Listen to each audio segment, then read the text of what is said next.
ठीक है मैं रिकॉर्डिंग स्टार्ट कर रही हूँ I'm going on mute okay Okay.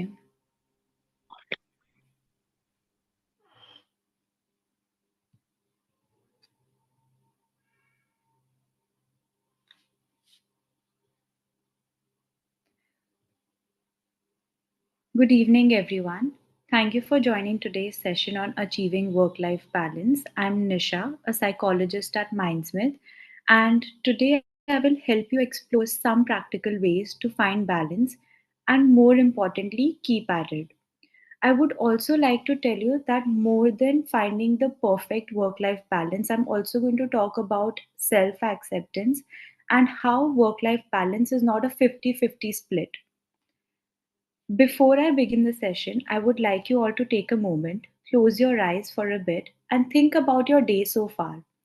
Did you feel a sense of calm and that you were in control, or was it more like being on a roller coaster ride? This simple reflection is the first step to understanding where you stand with your work life balance.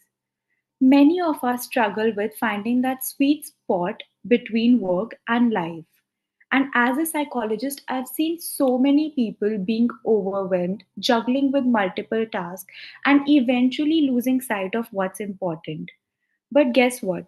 It does not have to be that way. So, I would like to dive into how we can achieve the work life balance that we so much see on Instagram and what is it really about. Now, before I even begin on telling you what work life balance is, I would like to bust that one myth that we all feel. And it is that there's no such thing as the perfect balance. And trust me, it's okay. Think about it. We are not robots with perfectly balanced scales. Life is messy, work can be unpredictable at times, and sometimes you just have to roll with the punches. What we are aiming for is harmony and definitely not perfection. Raise your hand or maybe give me a thumbs up if you've ever felt guilty about working too much or too little. I've been there too. And I also see a few thumbs up there.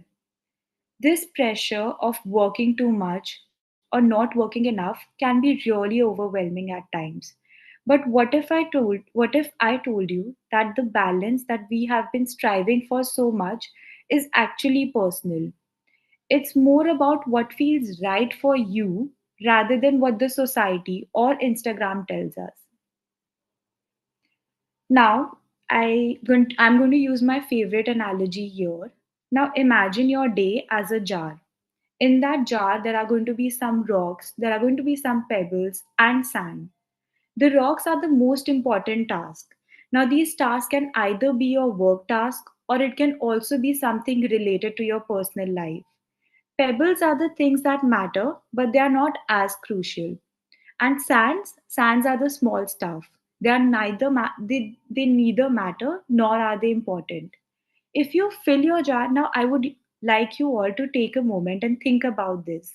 If you fill your jar with sands first, which is the small tasks that do not matter, there's going to be no room for you to fill the jar with the rocks. And these rocks are defined by you. This is not something that the society defines. What is important to you, what is significant to you, and what matters to you is always defined by you. It can be a big project at work, it can be a family dinner. I need you all to identify these after the session and give them the time that they deserve. And here's the kicker: learn to say no to the sand. Saying no can be extremely uncomfortable in the beginning, but it's essential for you to keep the balance. And since we have been talking about saying no, here's a little secret that just saying no can also be a sentence. How many times have you said yes to something and then immediately regretted it? Trust me when I say that I've been there too, but saying no to a few things can be a real life game changer and it will help you in maintaining that balance. It's about protecting your energy and time. In case you find it difficult to say no, like I've always found it difficult to say no, you can practice this assertiveness technique by using the I statements. For example, I appreciate the offer, but I'm currently focusing on other priorities. This helps you not only set clear boundaries, but also maintain the respect for the other person. So, next time when somebody hands on that extra project to you or asks you to attend an event that you're not thrilled about, you know what you do. Give yourself a moment, pause, and evaluate if this actually aligns with your priorities. Will this add to your jar and make it more beautiful, or is it going to just make it more clustered? Now, I would like to talk about another significant thing here, and that is technology. While technology has been great helpful to us in a lot of ways, especially after COVID, it has also been a curse when it comes to work life balance. On one hand, it allows us to work from anywhere, and which can be extremely liberating. Trust me, I work from home, and I'm also blessed to have MindSmith give me the space to decide what's right and what's not good for me. But on the other hand, I've also seen a lot of clients who come with a lot of blurred lines between work and personal life. And so much so to the extent that they often have to check their mails before even going to bed. And even though in my former organization I have been guilty about it, I have learned that boundaries is that one word that is not heard enough. Setting boundaries is not about shutting people out, it's about protecting your space. For example, if you decide to stop checking email at first, it can be extremely uncomfortable and you might feel guilty over it. But after a while, you'll see a huge difference between your stress levels.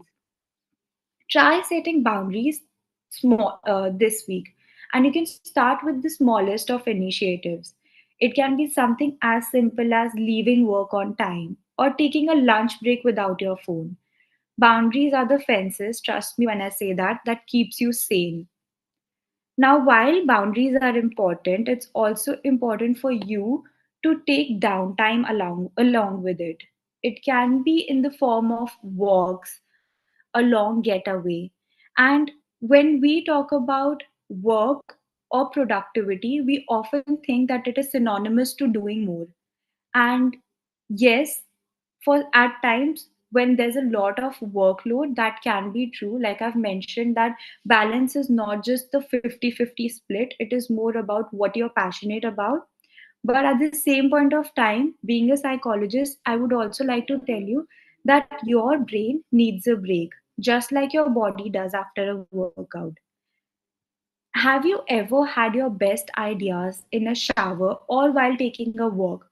That's because your brain is relaxed at that point and it can think of other things or ideas in a more creative manner. So don't feel guilty the next time you take a break or go for a weekend getaway or just have an evening with a good book, because trust me, downtime and taking a break is extremely important to recharge yourself. And when you do come back, you're going to come back with a lot of fresh energy and a clearer mind. If you can't indulge in a long getaway or probably um, for a trip, if you can't go away for a trip, here's a little tip for you. Incorporate micro breaks throughout your day. It can be something as simple as a 5 minutes of mindfulness or maybe a quick walk. These small breaks can refresh your mind and improve your productivity. I would also like to switch gears and talk more about morning routines here. How you start your day can set the tone for everything that follows, whether it's a quick workout, a few minutes of meditation, or just sitting down with a cup of coffee before the chaos begins. Having a consistent morning routine can help you feel grounded and ready to tackle the day. And trust me when I say that, for the longest time, I've had this routine of waking up at 8 a.m. and sitting down with a cup of coffee. It makes me not only feel that I've had my me time, but also that I am in control of the day. Now, whatever happens, I'm ready for it because I have given some time to myself. Now, there's one topic that's very important for work life balance, but not very much spoken of. I've often seen this topic being neglected. I'm talking about the mental load here. And the mental load is the invisible task that keeps the gas turning. It can be in the form of remembering to buy groceries, scheduling appointments, planning your kids' birthday parties. These little things that are important and they do matter. But doing them between your work and your personal life can be exhausting sometimes. One way to One way you can deal with the mental load is to delegate. If you have a partner, divide the task. If you are single, consider outsourcing some chores. And most importantly, be kind to yourself. Understand that it's okay if everything does not go perfectly. At last, I would also like to talk about flexibility here, that life doesn't go always as it's planned. Projects do get Projects do run late. You can get late because of traffic. Traffic jams do happen. And instead of beating yourself up about it, embrace flexibility. It's okay to adjust your expectations and change course. After all, we need to remember that balance isn't static, it's rather dynamic. Now, I have spoken about a lot of individual strategies that you can think of, a lot about self acceptance when it comes to work life balance. But let's not forget the power of social connection. Whether it's family, whether it's friends or colleagues, or even having this strong support system is important in maintaining balance. These are the peoples who will often hear you a lending ear or a helping hand or just a good laugh when you need it the most. So make time for these relationships. It does not have to be anything big. It can be something as simple as a quick cup of coffee with a friend or a phone call with a loved one.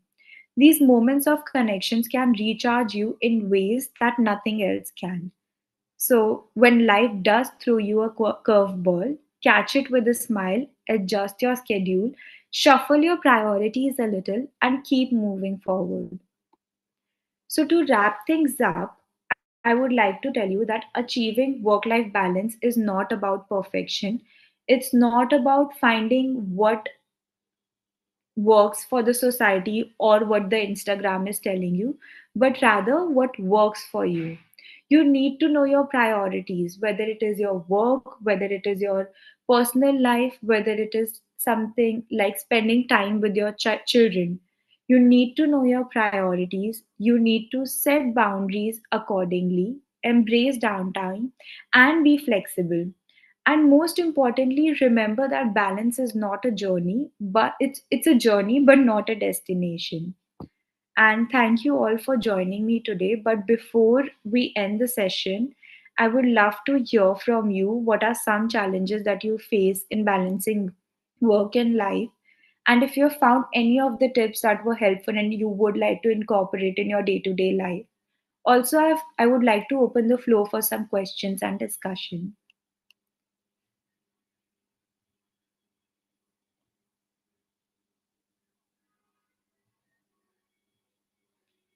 Yes, working from home can be really tough at times. However, like I mentioned, it's also important to set boundaries when you're working from home. Yes, I think for women it's much more difficult because they are also expected to look after children. So yes, like you mentioned, I completely agree with it. To have a productive streak at night, especially. Radhika, like I in my previous one of the Wellness Wednesdays, I did mention a few tips that you can use if you are struggling with deadlines. Um, I also need to know, do you often struggle with deadlines? Is it because of procrastination and you often leave it for the last day? Because in that case, you can always use the 5 minutes rule or the 2 seconds rule. And if that's not the case, you can also use the Eisenhower's matrix, which is you divide the task into four squares and you label it as important, not important, urgent, and not urgent. You can check out the last video because we have discussed this at length. Or maybe you can contact Mindsmith.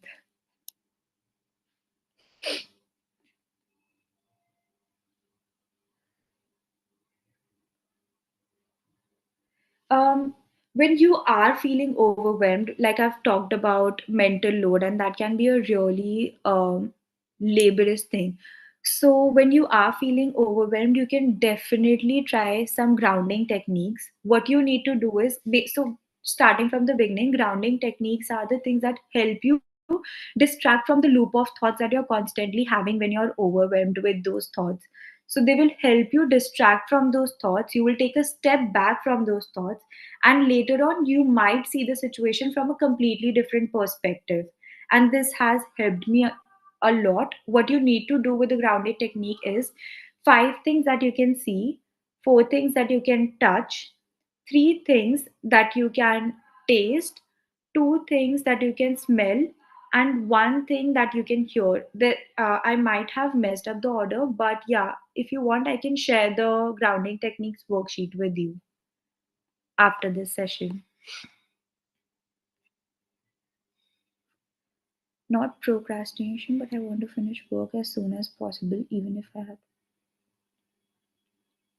Radhika, I see that you always strive for perfection rather than procrastination, which makes your work much more difficult, because it's from what I'm reading, it seems like if it's a 1 day task, you often stretch it for 2 days because you're always striving for perfection. In such cases, what you can do is always remember that it's better to get the task done rather than striving for perfection and not getting it done at all. So you really need to try challenge your thoughts in moments like these, and you need to understand, maybe question yourself, what if your task is not finished? So first try and achieve the goal, and then later on you can work on it. If you want to make it much more better, then you can probably work on that as a second step.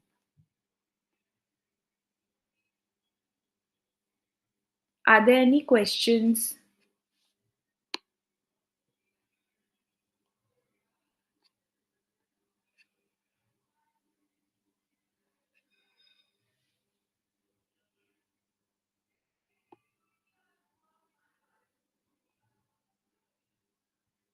Okay, I see we are done with the questions. Thank you for joining in, and I hope you thought the session was helpful.